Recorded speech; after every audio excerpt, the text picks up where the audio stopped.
Olá, alunos de GEAS. Eu me chamo Ana Carolina e hoje eu vou estar ministrando a aula sobre serpentes. Então, o termo serpente, ele é utilizado quando a gente se refere de modo genérico a todos os répteis rastejantes, sem patas, que apresentam um corpo alongado e coberto de escamas e são pecilotérmicos. Então, aí a gente vai conseguir dividir as serpentes de várias formas. E uma dessas formas é essa, que é a mais básica, entre não peçonhentas e peçonhentas. As não peçonhentas são aquelas serpentes que não possuem veneno, ou elas possuem veneno, mas não têm como inocular o veneno na sua presa. Então, aí ela não consegue passar esse veneno para a corrente sanguínea. Então, elas são inofensivas. E a gente tem as peçonhentas, que são aquelas que têm veneno e têm a dentição apta para inocular o veneno, e elas são super ágeis. Aqui a gente vai ter dois exemplos de não peçonhentas, que é a piton albina e a cobra do milho.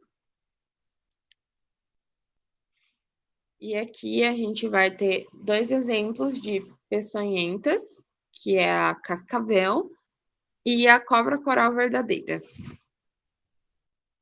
Então, agora eu vou falar sobre anatomia e fisiologia. Aqui a gente tem uma imagem para mostrar de modo geral onde que fica cada órgão. E aqui eu vou falar as principais diferenças anatômicas das serpentes. O coração dela só possui 3 cavidades, sendo eles 2 átrios e um ventrículo. As serpentes, elas não possuem diafragma, então o coração e o pulmão, eles não estão separados dos órgãos internos. Então, a cavidade abdominal, ela é chamada de cavidade celomática. E também as serpentes, elas têm o seu olfato pela língua. Aí eu vou explicar. A língua, ela está localizada debaixo da glote e tem uma função olfatória. Na hora que a serpente ela expõe a língua para o ambiente, as substâncias químicas que estão no ar, elas se aderem à sua língua, que ao ser retraída, ela entra em contato com o órgão vomeronasal, que é chamado também de órgão de Jacobson.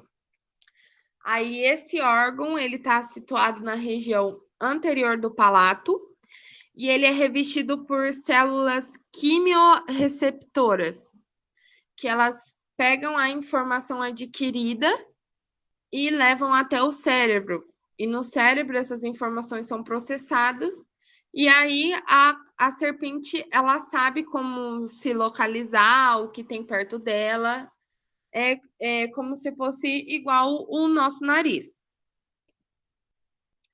Aqui tem uma imagem mostrando o sistema circulatório das serpentes, né? Mostrando aqui na imagem que só tem um ventrículo e como que funciona. Agora eu vou falar sobre mais uma categoria para dividir as serpentes, que são os tipos de presas.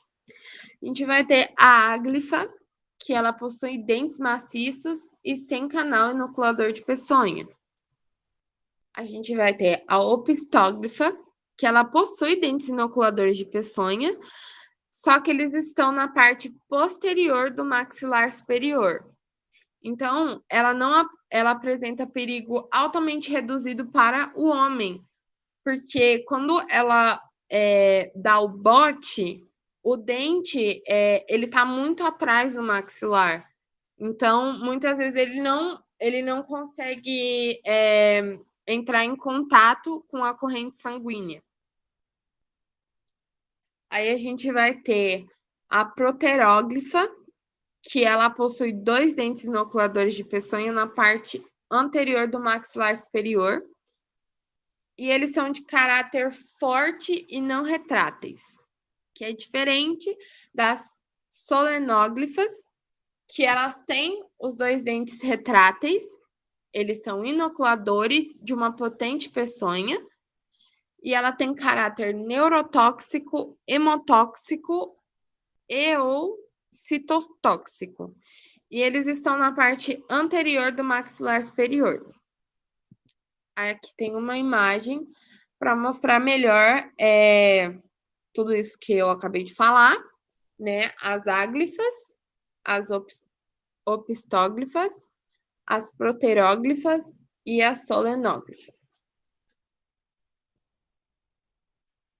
Aí aqui nessa imagem vai estar explicando melhor como que funciona, como que a peçonha vai até o dente inoculador.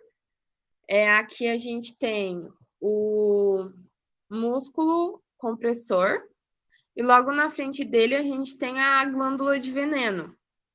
Quando a serpente ela dá o bote, esse músculo compressor ele comprime a glândula de veneno e aí o veneno segue o caminho dele até a ponta do dente inoculador. A equidise, ela é a troca de pele dos répteis. Muitos répteis, eles fazem a equidise. E para que serve a equidise?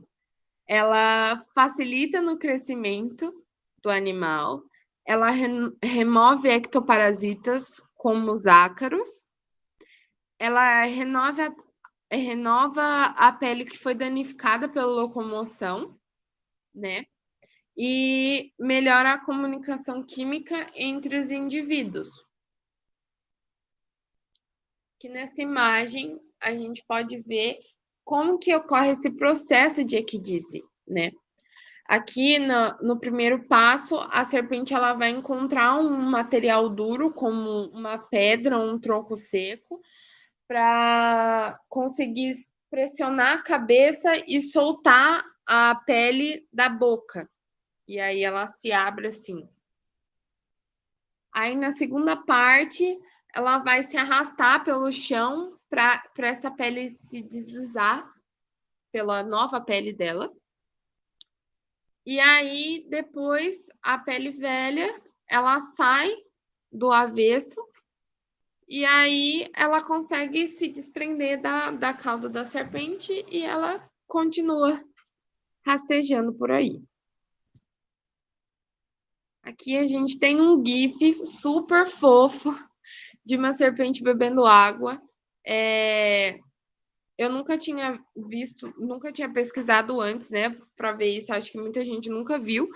E muito fofinho. E elas bebem água desse jeito aí. Bem, agora eu vou começar a falar sobre a reprodução das serpentes. Aqui a gente vai ter o hemipênis, que é o órgão sexual masculino. Ele apresenta esses espinhos que é para conseguir se prender na fêmea na hora da cópula. E eles ficam retraídos na base da cauda. Por isso, quando você vai tentar fazer uma sexagem de serpentes, a cauda dos machos ela é maior. Então, dá para reparar quem é o macho e quem que é a fêmea. Os ovos. Então, a gente tem 2 tipos de serpentes, que são as ovíparas e as vivíparas. As ovíparas são aquelas que depositam ovos com uma casca de proteção. E as vivíparas são aquelas que o filhote se desenvolve dentro da mãe.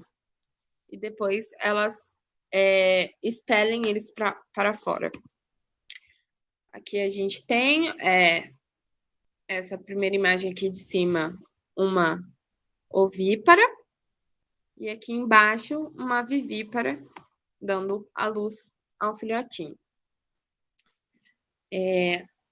Agora eu vou falar sobre as serpentes PET, que são aquelas que vão aparecer mais frequentemente no atendimento de um pet shop exótico, por exemplo. É sempre bom a gente lembrar que pode acontecer de chegar um animal desse na nossa clínica e ele não ser legalizado, ele ter sido comprado de forma ilegal. Então, a gente atende, mas é sempre bom a gente incentivar as pessoas a fazer tudo na legalidade, né? De comprar de um criador legalizado e tudo mais. Aqui a gente tem a corn snake, que é uma das mais comuns. Elas são menores e elas são bem fáceis de cuidar. Aí a gente tem a piton real. Elas são um pouco maiores que a corn snake. A gente tem a coral falsa e a jiboia arco-íris, que também é uma das que mais tem. Aí eu vou falar da nutrição e das instalações. Do que as serpentes se alimentam? Então, as serpentes PETs, elas têm que ser alimentadas com proteína, e essa proteína são roedores, que pode ser comprado em mercados aí, que consegue vender eles já mortos, né? E congelados. Então, o alimento ele deve ser servido fora do terrário. Por quê? Porque se ele é servido fora do terrário, quando você for pegar a sua serpente no terrário, ela não vai achar que aquilo é comida, ela não vai achar que a sua mão é comida, porque ela não costuma comer lá. Então, pode evitar alguns botes, né? Os filhotes, eles devem ser alimentados de 10 a 15 dias, e as serpentes adultas, elas devem ser alimentadas de 15 a 20 dias. Então, esse alimento, ele é comprado congelado, né? E só que na hora de servir, ele tem que ser descongelado naturalmente. Não pode ser colocado em micro-ondas, não pode ser servido muito quente, porque pode machucar. E também não pode servir frio, porque pode causar pneumonia nas serpentes. Então, é sempre bom deixar descongelando em temperatura ambiente e antes de servir, ver se não está muito gelado, porque ela pode rejeitar. Aí, uma dica que sempre dão é ou esquentar com secador de cabelo, para deixar um pouquinho quente, que aí elas se atraem mais. Fica mais atrativo o alimento para elas. E as instalações? As instalações, elas devem imitar o habitat natural das serpentes, né? Então, sempre ter uma plantinha ou pedras e sempre ter lugares para elas se esconderem, porque elas gostam de se esconder. O substrato, ele vai variar de acordo com cada espécie, né? Aí aqui eu tenho alguns tipos de substrato. Pode ser usado papelão ondulado, terra vegetal, substrato de pó de xaxim, vermiculita, maravalha, lasca de madeira ou foliço. Aí esses substratos eles apresentam vantagens e desvantagens, né? Não é recomendado usar o substrato de areia, porque pode causar irritação na pele da serpente e desencadear uma dermatite. Aí é importante sempre ter cuidado com a utilização da maravalha, porque se for servida uma presa em cima da maravalha, quando a serpente ela for comer a presa, ela pode comer maravalha junto. e aí pode causar estomatite. A gente tem também que levar em conta reguladores de umidade e temperatura. De umidade, nós temos como exemplo umidificador ou borrifador de água. E de temperatura, a gente tem as lâmpadas ou os aquecedores. Aí a contenção, eu coloquei essa foto para mostrar como ela é feita, né? E precisa de mais de uma pessoa, se a cobra for muito grande, porque precisa uma segurar a cabeça e as outras segurarem o resto do corpo. E vai ser falado mais a contenção na nossa aula de clínica de répteis. Então é isso, gente. Muito obrigada por estar assistindo essa aula. O link da pergunta para presença vai estar disponível no grupo. E qualquer dúvida, vocês podem deixar aí nos comentários que eu vou responder. Ou pode me mandar mensagem no privado, que meu número está lá no grupo. E aí é só me chamar que eu respondo. E é isso, gente. Obrigada.